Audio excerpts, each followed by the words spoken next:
Her family left the obese peasant to die after she got pregnant. Only the prince helped her. The church bell tolls. A young woman stumbles through the snow, her shawl torn, her breath ragged. Cast out by her own kin, whispered about by her village, she clutches her unborn child as if it's the only reason left to live. Then dash thundering hooves. A hunting party halts. A man of power dismounts, bending down where no noble ever would. He lifts her from the frozen ground, defying every voice that says she is nothing. But kindness is dangerous here. Inside the palace walls, sharp-tongued courtiers whisper, and a vengeful suitor spreads his lies. Her child's life and her honor hang by a thread. Can the love of a prince save a woman the world has already condemned? Or will mercy itself cost him his crown? Drop a comment below and share which part of the world you're tuning in from today. If you enjoy stories like this, don't forget to subscribe for more. Dawn crept over the Bavarian village with bitter fingers of frost, painting delicate patterns on the small window of Greta's family cottage. The young woman stirred on her thin straw mattress, pulling her threadbare blanket closer as the first light filtered through.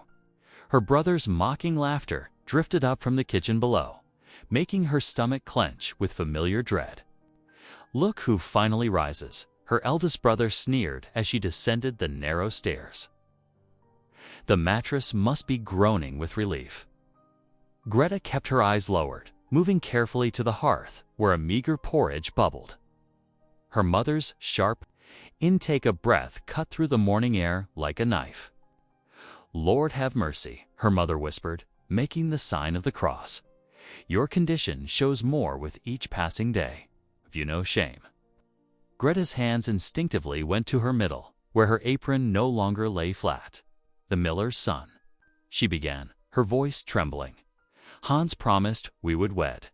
He swore it before God, foolish girl." Her father thundered, slamming his wooden spoon against the table. "No honest man would take a woman of your ... size. Hans was merely sporting with you, as any person with sense would know." Tears burned in Greta's eyes, but she blinked them back. The morning light seemed harsh and unforgiving, highlighting every disapproving face around the table. Her younger sisters whispered behind their hands, while her brothers made no attempt to hide their disgust. "I must prepare for church," her mother announced stiffly, rising from the table. "Though how I shall face the congregation now, ... The walk to the village church was a torment of whispers and pointing fingers. Snow crunched beneath Greta's feet as she followed her family, maintaining a careful distance. The miller's family occupied their usual place near the front, but Hans refused to meet her pleading gaze. After the service, Father Matthias beckoned her to stay. His normally kind face was troubled as he regarded her in the empty church. "My child," he began, his fingers worrying at his rosary beads, "you must understand the gravity of your situation. Without true repentance, I cannot permit you to sit in the family pew. Think of the example to the younger girls of the parish." "But Father," Greta protested, her voice barely above a whisper, "I have prayed for forgiveness. The child within me is innocent. The child is the fruit of sin," he interrupted, though his eyes held a hint of pity. "Until you show proper contrition, you must stand at the back, near the holy water font." The day passed in a blur of tears and harsh words. As evening approached, Greta sat at the family table one last time, trying to swallow the coarse bread that was her supper.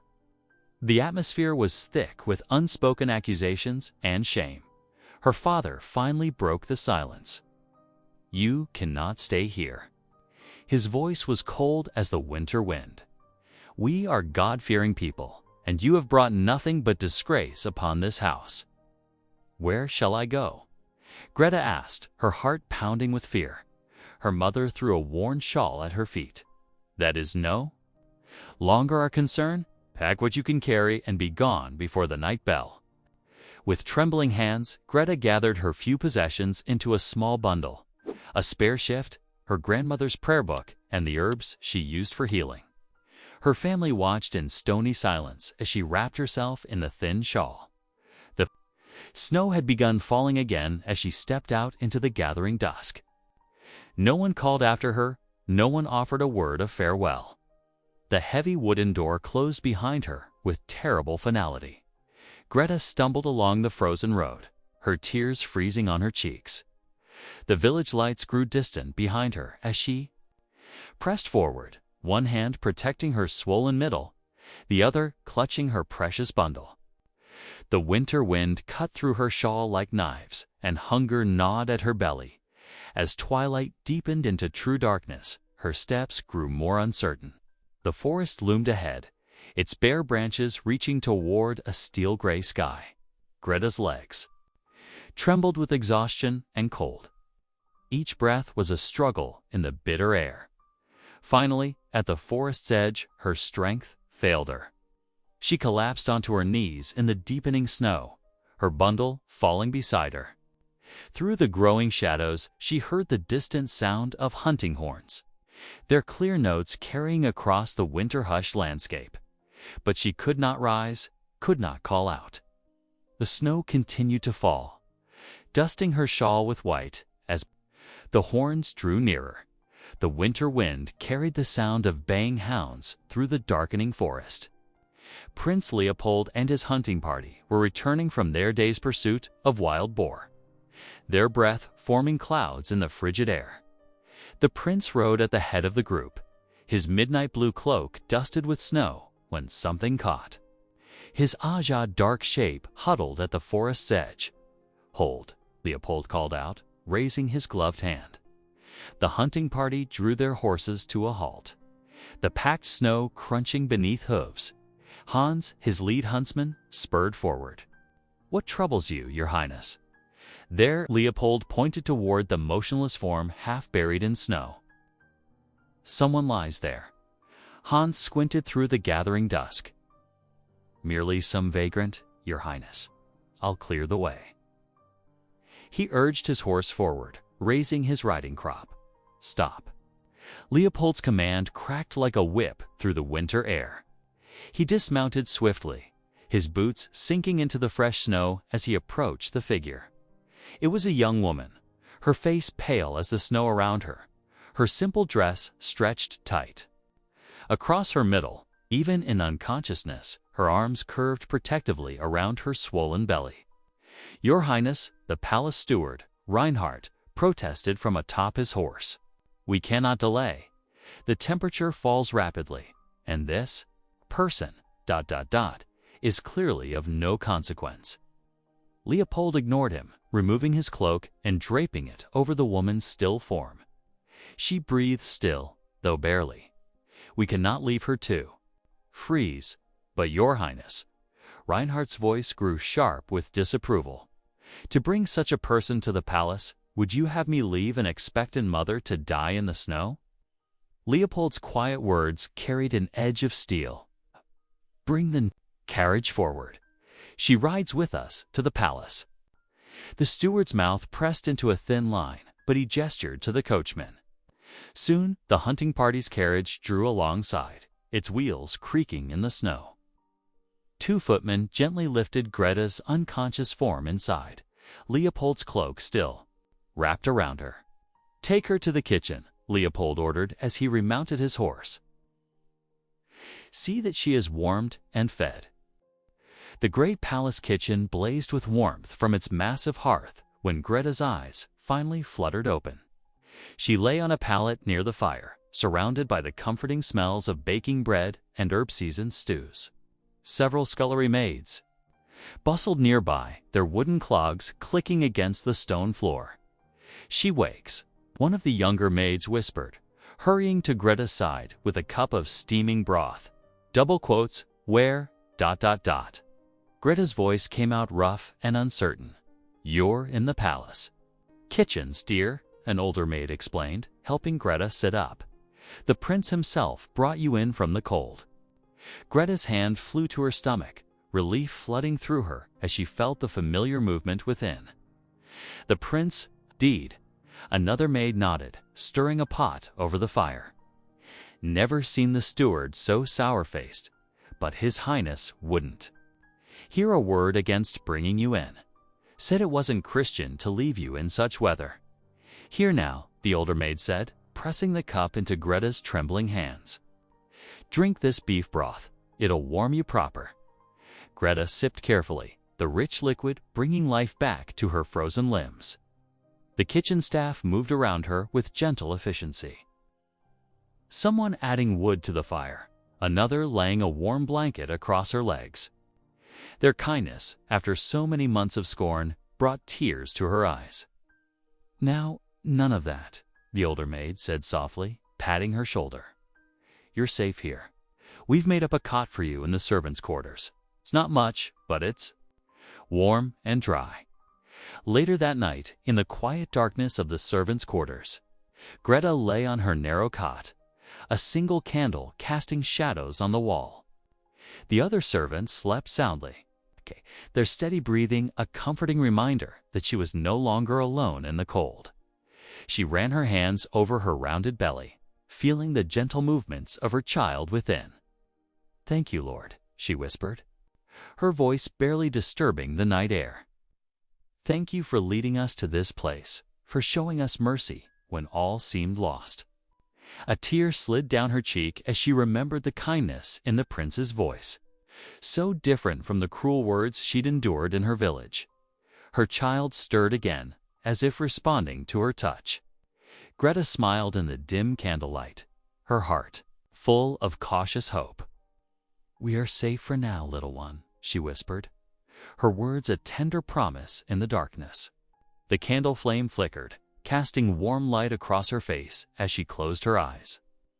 Finally, allowing herself to rest without fear, the first rays of dawn crept through the small kitchen windows, painting golden squares on the worn stone floor.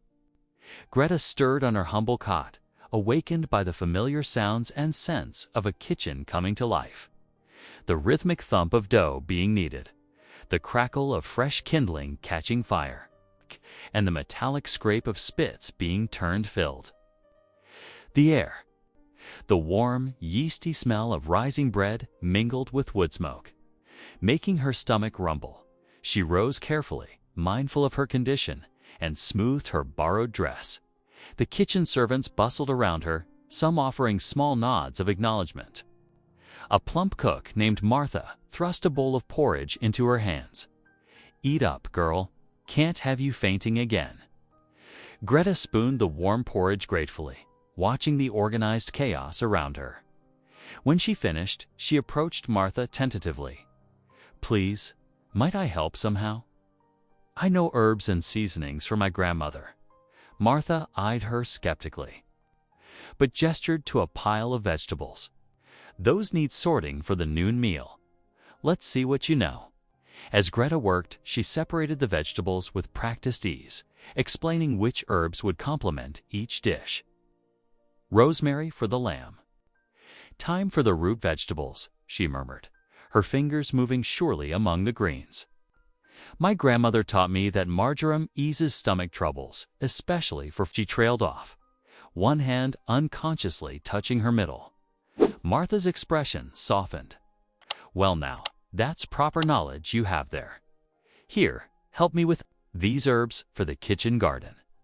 Throughout the morning, whispers circulated among the servants like leaves caught in a breeze. Did you hear? The prince himself brought her in. A fallen peasant girl, and him showing such concern. They say he's visited the kitchens twice since yesterday, asking after her health. Greta kept her head down, focusing on her tasks, but her cheeks burned at the gossip. The kitchen staff's initial wariness began to thaw as she worked alongside them, sharing her grandmother's wisdom about herbs and healing. Even crusty old Thomas, the head cook, nodded approvingly when she suggested adding sage to his meat pies. Near midday, Greta carried kitchen scraps to the garden for composting. The winter air was crisp, but the sun had melted patches of snow, revealing the dormant herb beds beneath. As she knelt to clear away dead leaves, bootsteps crunched on the gravel path. Good day to you, mistress. Greta looked up to find Prince Leopold standing before her, his blue eyes kind beneath his formal bearing. She struggled to rise, awkward, with her burden, but he gestured for her to remain seated.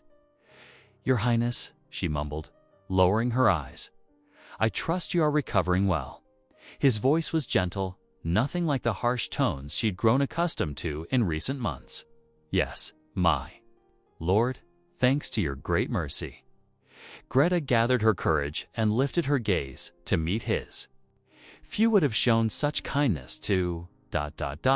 someone like me. Leopold's expression grew serious. It took courage to face the winter alone in your condition. Sometimes survival itself is an act of bravery. Before Greta could respond, the rustle of silk announced the approach of several court ladies. Through lowered lashes, she saw their richly colored skirts pause at the garden's edge. Leopold nodded to them briefly before turning back to Greta. Continue your good work here. The kitchen gardens have never looked better. As he strode away, Greta felt the ladies' cold stares like icicles against her skin. She heard their fans snap open, a sound like angry birds taking wing. Did you see how he looked at her? One whispered, loud enough to carry. A common peasant girl, and in such a state, another replied. Really, what is the world coming to? That evening, Greta joined the other servants for Vespers in the palace chapel. The nobles occupied the front pews while servants knelt in the back, separated by an invisible but impenetrable line of rank. The chapel's stone walls caught and amplified every whisper. Baroness, Amalia's voice carried clearly from her place of prominence. It's just like Leopold to indulge in such misplaced charity. But once the novelty of playing savior wears off, she left the sentence hanging delicately. Indeed, came another lady's response. These common girls always think a noble's kindness means more than it does. She'll be back in the gutter where she belongs soon enough. Greta pressed her hands together more tightly, but could not stop their trembling. The words struck her like physical blows, each one confirming her deepest fears. Her grandmother's voice echoed in her memory. Hold fast to your truth, child. The world is cruel to women alone, but cruelest to those who dare hope above their station. The chapel candles flickered, casting dancing shadows on the walls as the priest intoned the evening prayers. Greta bowed her head lower, her lips moving in silent supplication, while behind her, the whispers continued like poisoned honey dripping. From silver spoons, the morning frost sparkled like scattered diamonds across the palace gardens. Greta's breath formed small clouds as she carefully picked her way between the herb beds, her worn basket hanging from one arm. Her fingers, red from the cold, gently snipped sprigs of rosemary and thyme. Though winter had claimed most plants, these hardy herbs persisted beneath their protective blankets of straw. The soft crunch of boots on frozen gravel made her turn. Prince Leopold approached, his hunting cape drawn close against the chill. Greta quickly dropped into a curtsy, her cheeks flushing. Please, do not stop your work on my account, he said, his voice gentle. I often walk here in the morning to clear my thoughts. What brings you to the gardens so early? The kitchen needs fresh herbs for the day's cooking, Your Highness, Greta replied, straightening slowly. My grandmother taught me which plants remain strong even in winter's grip. Leopold's eyes showed genuine interest. You learned herbcraft from your grandmother? Yes, Your Highness. She believed every plant held God's wisdom, if we but knew how to listen. Greta touched a frost-covered rosemary sprig. This one for remembrance and clarity of mind. Time for courage and sleep without nightmares. You speak of them as old friends, Leopold observed, moving closer to examine the herbs. I confess I find more truth in nature's simple wisdom than in many lengthy sermons. The Creator's hand is evident in even the smallest leaf, Greta agreed. Then caught herself. Though I mean no disrespect to the church, Your Highness. None. Taken. I too believe faith can be found in unexpected places. He paused, studying her face. You seem to understand much about finding light in dark times. Their quiet moment was shattered by a crash and angry shouts from the nearby kitchen yard. A young boy lay sprawled on the frozen ground, a silver tray, and its contents scattered around him. The palace steward raised his walking stick, face dark with rage. Without hesitation, Greta hurried forward. The fault was mine, sir. I startled the boy while gathering herbs. Please, the blame lies with me. The steward lowered his stick, though his expression remained thunderous. You take responsibility for this clumsy fool's mistake. I do, sir. Greta helped the trembling boy to his feet. I will clean this mess and accept whatever punishment you deem fit. From the corner of her eye, she saw Leopold watching intently, his face unreadable. The steward glanced between them, then snapped. Clean it up then, and mind you're more careful in the future. As Greta and the boy gathered the scattered items, Leopold approached. That was both brave and kind, he said quietly. Though I suspect you had nothing to do with his fall. Sometimes mercy matters more than truth, Your Highness, Greta replied. Softly, remembering another time she had chosen mercy over rigid rules. The memory of the friar's grateful face as she had hidden his precious cargo of forbidden scriptures beneath herbs in her basket flickered through her mind. Something in her expression must have betrayed her thoughts. For Leopold's eyes sharpened. With curiosity, you have shown such mercy before, I think. Greta busied herself with the fallen tray. We all must follow our conscience, Your Highness, even in small matters. The prince nodded slowly. Indeed, we must. He turned to leave then. Paused. Your conscience does you credit, Greta. Never doubt that. As evening fell, the kitchen buzzed with new gossip. A stranger had arrived in town, asking questions about the palace. Greta's heart froze when she heard the descriptions, the miller's son, Hans, boasting loudly in the tavern about reclaiming what belonged to him. Says he's got rights to some girl in the palace, one of the scullery maids whispered. Says she's carrying his child and he means to make her answer for running away. Greta's hands trembled as she carried scraps to the kitchen midden. The night air bit through her thin shawl as she hurried back toward the servants' entrance. Movement near the gate caught her eye. There, in the flickering torchlight, stood Hans, his familiar face twisted into a cruel grin. Their eyes met across the yard, and Greta saw all her newfound peace threatening to crumble beneath that possessive stare. She clutched her shawl tighter and forced herself to walk, not run, to the safety of the kitchen door. Behind her, Hans's laughter floated on the night air like poison. Dawn crept into the palace kitchens, bringing with it the familiar scent of fresh-baked bread and wood smoke. Greta stood at the worn wooden table, knife trembling slightly as she sliced the still warm loaves. Her heart raced with each sound from the corridor. Knowing the miller's son lurked somewhere in the palace grounds, the kitchen maids bustled around her. Their chatter usually comforting, but today it only heightened her nerves. The steady thump of the knife against the cutting board matched her pulse until heavy boots echoed in the passageway. Well, if it isn't, my dear Greta, came the sneering voice she dreaded. The miller's son swaggered into the kitchen, his fine new coat betraying his attempts to appear wealthy. The kitchen grew quiet as mice, the servants finding sudden errands elsewhere. Leave me be, Hans, Greta whispered, gripping the knife tighter. There's nothing between us now. He stepped closer, close enough that she could smell the ale on his breath. That's where you're wrong. That child you carry is mine, and I mean to claim it once it's born. His voice dropped lower, thick with threat. Unless you'd rather I tell everyone how you've been seducing the prince with your common ways? Greta's face burned with shame and anger. That's a lie. Who do you think they'll believe? Cruel and sharp. A fallen woman or the respectable miller's son? Terror seized her heart. Without thinking, Greta dropped the knife and fled, her skirts whipping around corners as she ran blindly through the palace halls. She found herself in the small herb garden, chest heaving, tears threatening to spill. Lady Greta.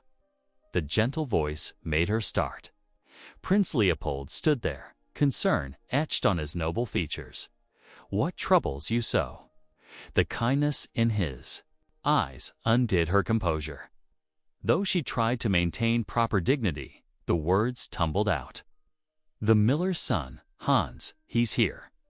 He threatens to spread horrible lies about your highness and me. She couldn't bring herself to mention his threats about the baby. Leopold's face darkened like storm clouds gathering. He dares threaten you under my own roof. His hands clenched at his sides, but his voice remained steady. No harm will come to you here, I swear it. Though I must move carefully to avoid giving weight to any scandal he might try to create. Greta dabbed at her eyes with her apron. Your Highness is too kind to concern yourself with a kitchen maid's troubles. Kindness should know no station, he replied softly. That evening, the great hall blazed with hundreds of candles as the nobility gathered for the winter feast. Greta helped serve, trying to make herself small and unnoticed despite her size. But she couldn't escape the cruel whispers of the court ladies, led by Baroness Amalia. Look how she waddles like a common duck, one lady tittered behind her fan. To think such a creature is allowed in the palace at all? Baroness Amalia added, voice dripping with disdain. And in her condition, most unseemly. They say she's trying to catch the prince's eye, another chimed in. As if any noble would look twice at such a fat peasant. The whispers grew, becoming less subtle, until they seemed to fill the hall like poison. Greta's hands shook as she placed a platter of roasted pheasant on the high table. A tear splashed onto the polished wood. Suddenly, Prince Leopold's chair scraped back. He rose to his full height, commanding instant silence. My lords and ladies, his voice rang out clear and firm. I cannot stay silent while witnessing such cruelty. This woman has shown more nobility in her quiet courage than I have seen in many who wear fine silks and jewels. She tends our sick, helps our servants, and asks nothing in return but the chance to work honestly.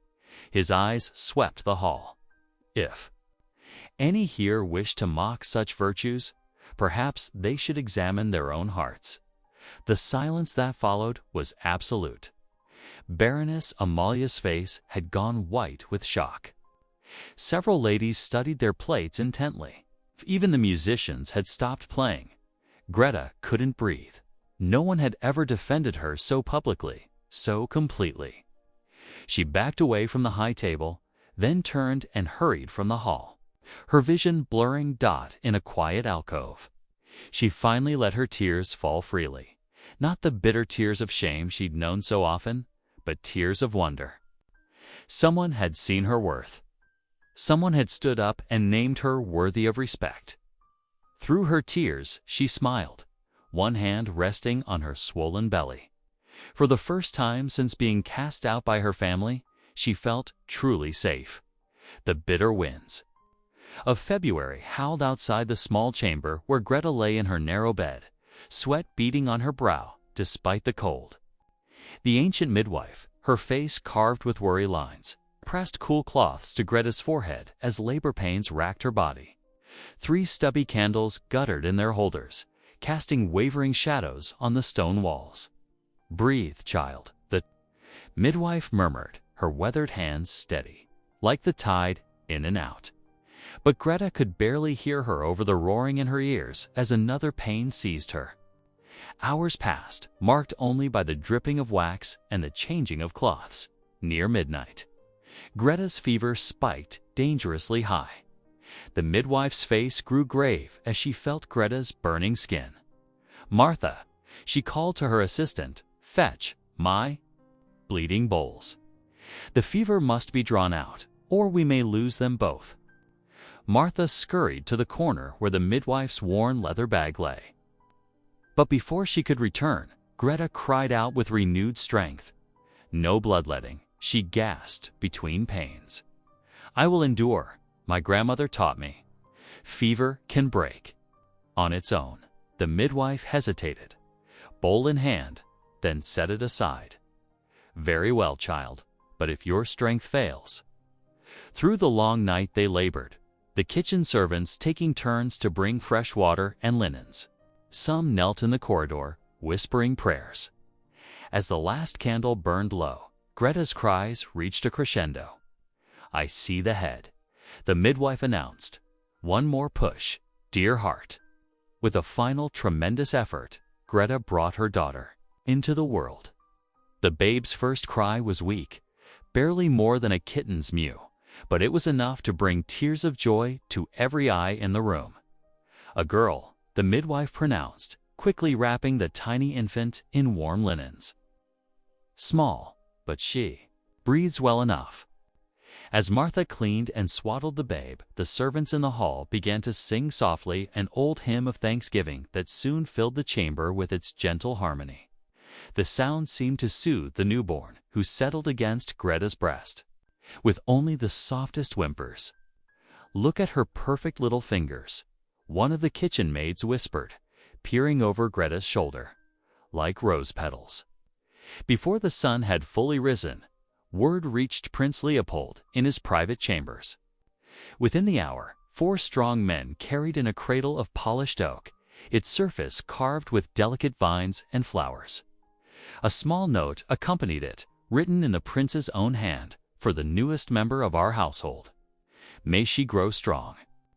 Within these walls, Greta's heart swelled at the prince's kindness, but her joy was short-lived. By mid-morning, troubling whispers reached the kitchen. The miller's son had been seen in the taverns, deep in his cups, spreading vicious tales. The timing tells the truth. He had proclaimed to all who would listen. "Count the months since the prince took her in. Why else would His Highness show such interest in a common serving girl's bastard? Mark my words, that babe has royal blood." The gossip spread through the town like wildfire, growing more elaborate with each telling. Some claimed to have seen secret meetings between Greta and the prince. Others swore they'd witnessed midnight trysts in the garden. None of it was true, but Greta knew well how little truth mattered once scandal took hold. As dawn broke the next morning, Greta sat in her chair by the window, cradling her daughter close. The babe was so small, so fragile, like a bird fallen too soon from its nest. Yet there was strength in her tiny grip as she clutched Greta's finger. "My sweet girl," Greta whispered, touching the downy head. "What storms must we weather together?" She could already imagine the whispers that would follow her child, the sideways glances, the cruel words just waiting to be spoken. The price of lies might be more than either of them could bear. The baby stirred, making small mewling sounds that tugged at Greta's heart. Outside, the palace was beginning to wake. She could hear the clatter of pots in the kitchen below, the calls of vendors in the courtyard. Soon the day would begin in earnest, bringing with it all the challenges she feared. But for now, in this quiet moment between night and day, Greta held her daughter close and prayed for the strength to protect her from whatever might come. In the great hall, winter sunlight streamed through tall windows, casting long shadows. Across the marble floor, Prince Leopold stood before his gathered counselors, his jaw tight with tension. The palace steward Reinhardt stepped forward, his voice echoing against the stone walls. "Your Highness, we must address the matter of the peasant woman and her child," Reinhardt declared, his tone grave. The rumors spread like wildfire through Ply-a-Ly-Thrier. The rumors spread like wildfire through the town. Your reputation and the succession hang in the balance. Leopold's fingers curled into fists at his sides. Greta has done nothing wrong. She seeks only shelter for herself and her innocent babe. An elderly counselor shuffled forward. his silk robes rustling. "My prince, think of your duty to the crown. This common woman's presence brings scandal to your door. Already, there are whispers that the child is yours." "Lies." Leopold's voice rang out sharp and clear. "You know well, I had not even met her." "When it matters not, your highness," Reinhardt cut in smoothly. "The mere suggestion taints your name." And now this miller's son makes his claims. As if summoned by the words, the doors of the great hall creaked open. The miller's son strode in, attempting grandeur in his newly pressed coat, though mud still caked his boots. Behind him, Baroness Amalia and her circle glided in like shadows, their elegant faces bright with cruel anticipation. "Your highness?" The miller's son bowed with exaggerated ceremony. "I come to claim what is rightfully mine. The woman Greta and I were betrothed in the sight of God. The child is mine by right and law." Leopold's voice turned to ice. "Strange that you mention God, sir, when you abandoned her to shame and winter storms." "A test, your highness, merely a test of her virtue." The miller's son's smile did not reach his eyes. One she failed most grievously. "But I am prepared to be merciful, to take both mother and child under my protection for a consideration." Baroness Amalia stepped forward, her silk skirts whispering against the floor. "Your highness, surely you see this is the perfect solution. The woman returns to her proper station, the child to its father, and all ugly rumors die a natural death."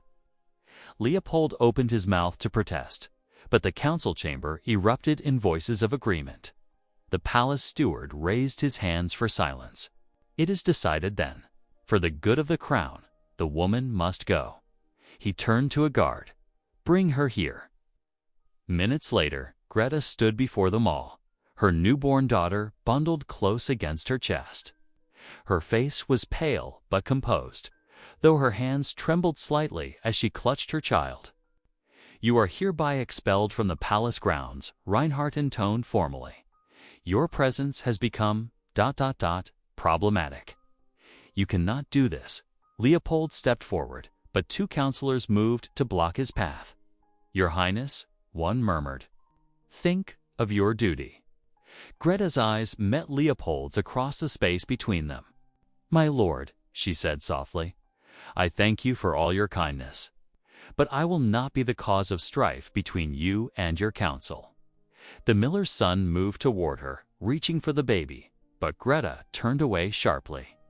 "The child stays with me." "You have no right," he began, but Greta's voice cut through his words. "I have every right. You forswore any claim when you cast me out to die in the snow." Her voice shook but did not break. "I would sooner trust my babe to wolves than to your tender care." Baroness Amalia's laugh tinkled like breaking glass. "How dramatic! But you have no choice, my dear. A woman of your standing has no rights here." As guards moved to escort Greta from the hall, motions stirred in the shadows. The kitchen servants emerged, pressing packages into her arms: bread, cheese, dried meat wrapped in cloth. Someone draped a thick wool shawl around her shoulders. Another slipped a small purse of coins into her pocket. "Enough of this unseemly display," Reinhardt commanded. "Remove her at once." Through the palace corridors they marched her, past the warm kitchens where she had found refuge, past the chapel where she had prayed, until the great doors groaned open to reveal a world of whirling white. Snow fell in thick curtains, already coating the steps.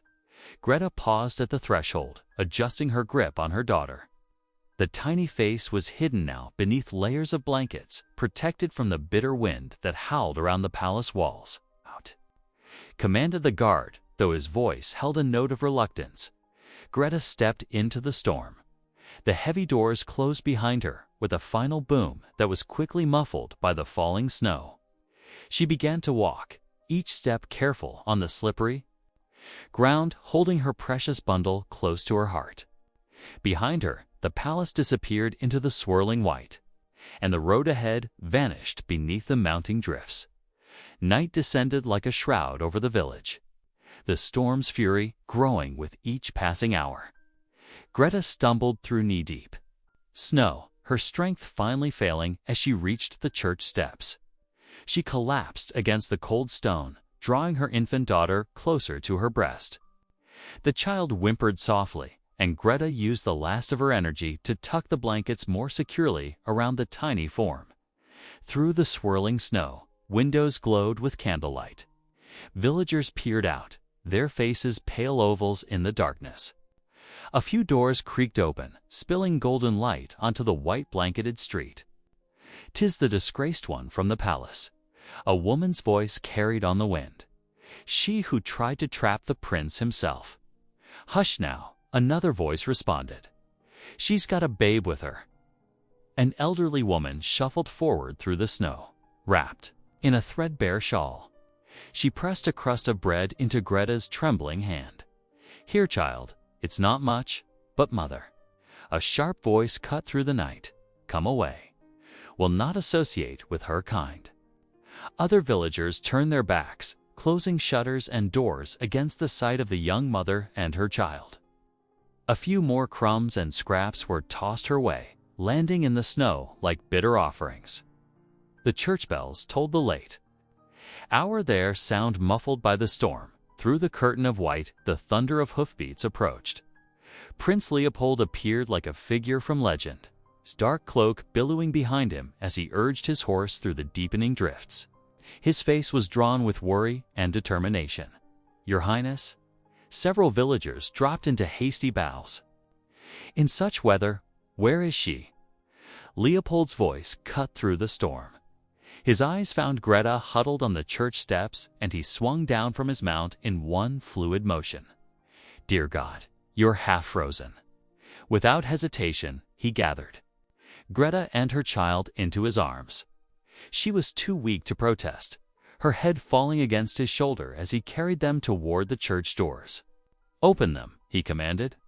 When no one moved, he kicked the heavy wooden door himself, the sound echoing through the square. "In the name of God and Crown, I demand sanctuary for this woman and child." The village priest appeared, wringing his hands. "Your Highness, the scandal, scandal." Leopold's voice was thunder. "What greater scandal than to deny Christ's mercy to a mother and babe? Open these doors, or by heaven, I'll have them torn from their hinges." The priest fumbled with his keys, and the doors groaned open. Leopold carried Greta inside, where a few candles still burned before the altar. He knelt, still cradling them. Both, in the flickering light. Before God and these witnesses, he declared, his voice ringing in the sacred space, "I swear to protect this woman and her child. No more shall they suffer the cruelty of those who claim virtue while showing none." He looked down at Greta's pale face, his expression softening. "I swear it by my crown and my soul's salvation." The firelight from the altar candles danced across the tears on Greta's cheeks as she gazed up at him, hope warring with disbelief in her eyes. The morning sun filtered through the church's stained glass windows, casting colored patterns across the stone floor. Villagers pressed through the heavy wooden doors, their whispers echoing in the vaulted space. They gathered in clusters, pointing and muttering about the scandal of Prince Leopold spending the night in the church with the disgraced Greta. "Such impropriety," one woman hissed behind her hand. "The prince has lost his senses entirely," another added. Leopold stood at the altar, his bearing regal despite his rumpled clothing. Greta sat in the front pew, her baby sleeping peacefully in her arms. The prince raised his hand, and the murmuring crowd fell silent. "You judge what you do not understand." Leopold's voice rang clear through the church. "This woman, whom you scorn, once risked her very life to protect many of you." He gestured to Greta, who looked down modestly. 2 winters ago, when the persecution was at its height, she sheltered a friar and his precious cargo of sacred texts in her grandmother's root cellar. Gasps rippled through the crowd, Several older villagers crossed themselves, remembering those dark days. While others turned away in fear, she kept those texts safe, knowing discovery meant death. Those same books now rest in this very church, bringing comfort to your own families. Leopold's eyes swept the congregation. She showed more courage and nobility in that one act than all the fine ladies at court who mock her with their cruel tongues and colder hearts. The villagers shifted uncomfortably, many looking ashamed. Old Widow Mueller stepped forward, tears in her eyes. "I remember those days," she said softly. "My own grandson learned his letters from those very books." A commotion arose at the back of the church. The miller's son burst through the crowd, his face red with anger. "She's carrying my child," he shouted. "I have rights." Leopold fixed him with a stern gaze. "Rights? You who abandoned her to shame and poverty, who spread lies to save your own reputation." The miller's son withered under the prince's contempt. He backed away, then turned and fled, the heavy door slamming behind him as morning bells began to toll. Leopold removed his fine cloak and draped it gently around Greta's shoulders. The gesture's meaning was clear to all. She was under his protection now, and none dared challenge it. The palace chapel stood transformed in the soft winter morning light. Beeswax candles flickered along the stone walls, their warm glow reflecting off the polished wooden pews. Greta sat in a small antechamber, her hands trembling slightly as she smoothed her daughter's christening gown. Though still weak from her ordeal, her eyes shone with quiet joy. The palace chaplain's voice rang clear through the chapel as he unrolled the special marriage license. "By the grace of God and the sovereign authority of our realm," he proclaimed, "Prince Leopold has petitioned for immediate marriage bans, citing extraordinary circumstances of both heart and conscience." The assembled crowd shifted and murmured. Kitchen servants stood alongside village elders, while noble ladies whispered behind their fans. Yet there was no mockery now, only curiosity and growing acceptance. Baroness Amalia, who had once led the chorus of scorn, sat silent and chastened. Greta rose slowly, cradling her sleeping infant. Her simple blue gown, though modest, had been lovingly sewn by the palace seamstresses. As she walked toward the altar, faces turned to her with genuine smiles. The village baker's wife dabbed her eyes with a handkerchief, while the old steward nodded approvingly. Leopold stood waiting, resplendent in his formal attire, his eyes never leaving Greta's face. The chaplain spoke the ancient words, binding their lives together before God and witnesses. When the ring was placed upon her finger, Greta's hand steadied, as if drawing strength from its promise. A commotion at the chapel door drew attention. Greta's parents stood hesitating at the threshold, their faces drawn with shame and regret. Her mother's eyes filled with tears as she saw her daughter, now radiant with dignity. Greta met their gaze steadily, then extended her hand in welcome. "There is room enough for all at God's table," she said softly. The ceremony concluded as Leopold raised Greta's hand to his lips. "My love," he whispered, his voice carrying in the hushed chapel. "True nobility dwells not in titles or lands, but in the heart's courage and compassion. You have taught me this." The great bells began to peal, their joyous sound echoing across the snow-covered palace grounds. Greta stood transformed, no longer the outcast, but a woman cherished for her strength, her mercy, and her love. The candlelight caught the tears of joy on her cheeks as she held her daughter close, finally home. Thank you for watching. If this one reached you, consider subscribing. I'll be back tomorrow with more meaning, more humanity.